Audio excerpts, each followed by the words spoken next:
Okay, today I'm gonna read Susan Sontag's A Woman's Beauty Put Down or Power Source. Okay. For the Greeks, beauty was a virtue, a kind of excellence. Persons then were assumed to be what now we have to call lamely in, and enviously whole persons. If it did occur to the Greeks to distinguish between a person's inside and outside, they still expected that inner beauty would be matched by beauty of the other kind. The well-born young Athenians who gathered around Socrates found it quite paradoxical that their hero was so intelligent, so brave, so honorable, so seductive, and so ugly. One of Socrates' main pedagogical acts was to be ugly, and to teach those innocent, no doubt splendid-looking disciples of his how full of paradoxes life really was. They may have resisted Socrates' lesson. We do not. Several thousand years later, we are more wary of the enchantments of beauty. We are not only split off with the greatest facility, the inside character intellect from the outside looks, but we are actually surprised when someone who is beautiful is also intelligent, talented, good. It was principally the influence of Christianity that deprived beauty of the central place it had in classical ideas of human intelligence. By limiting excellence, virtues in Latin, to moral virtue only, Christianity set beauty adrift as an alienated, arbitrary, superficial enchantment. Beauty has continued to lose prestige. For close to 2 centuries, it has become a convention to attribute beauty to only one of the two sexes, the sex which, however fair, is always second. Associating beauty with women has put beauty even further on the defensive, morally. A beautiful woman, we say in English, but a handsome man. Handsome is the masculine equivalent of and refusal of a compliment which has accumulated certain demeaning overtones by being reserved for women only.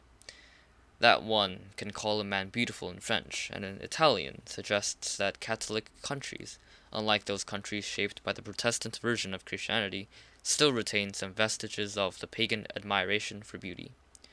But the difference, if one exists, is of degree only.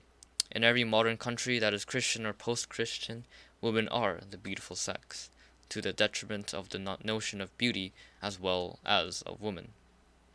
To be called beautiful is thought to name something essential to woman's character and concerns, in contrast to men whose essence is to be strong, or effective, or competent. It does not take someone in the throes of advanced feminist awareness to perceive that the way women are taught to be involved with beauty encourages narcissism, reinforces dependence and immaturity.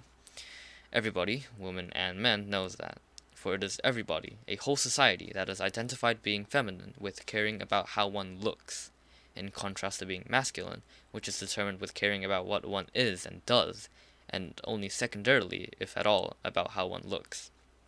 Given these stereotypes, it is no wonder that beauty enjoys, at best, a rather mixed reputation. It is not, of course, the desire to be beautiful that is wrong, but the obligation to be, or to try.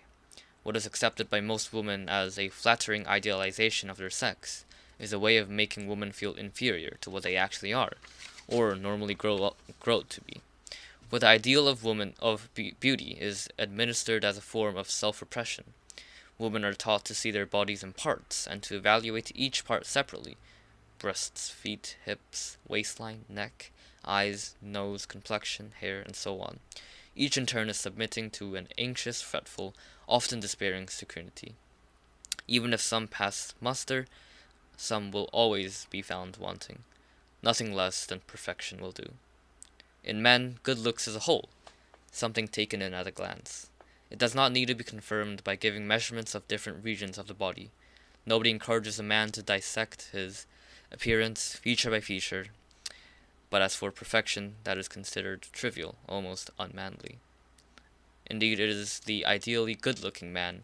A small imperfection or blemish is considered positively desirable.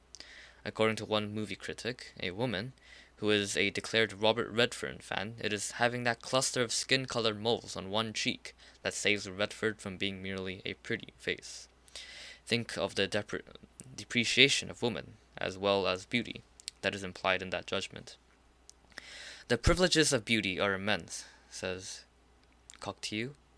To be sure, beauty is a form of power, and deservedly so. What is lamentable is that it is the only form of power that most women are encouraged to seek.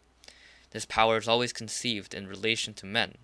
It is not the power to do, but the power to attract. It is a power that negates itself. For this power is not one that can be chosen freely, at least not by women or renounced without social censure.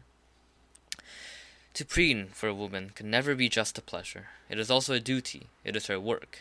If a woman does real work, and even if she has clambered up to a leading position in politics, law, medicine, business, or whatever, she is always under pressure to confess that she still works at being attractive. But in so far as she is keeping up as one of the fair sex, she brings up under suspicion her very capacity to be objective, professional, authoritative, thoughtful. Damned if they do, women are, and damned if they don't.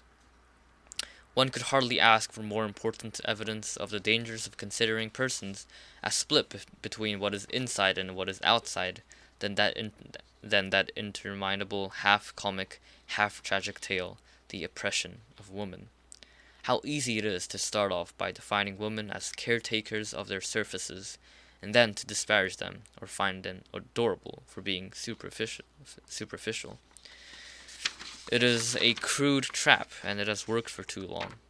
But to get out of the trap requires that woman to get critical distance from that excellence and privilege which is beauty, enough distance to see how much beauty itself has been abridged in order to prop up the mythology of the feminine. There should be a way of saving beauty from women and for them. Wow, that's very interesting. I've never thought about that. Yeah, yeah, Sontag really gives a new perspective on the relationship between, women and beauty, and how society is encouraging women to think about their beauty compared to men. Yeah, it was a good essay.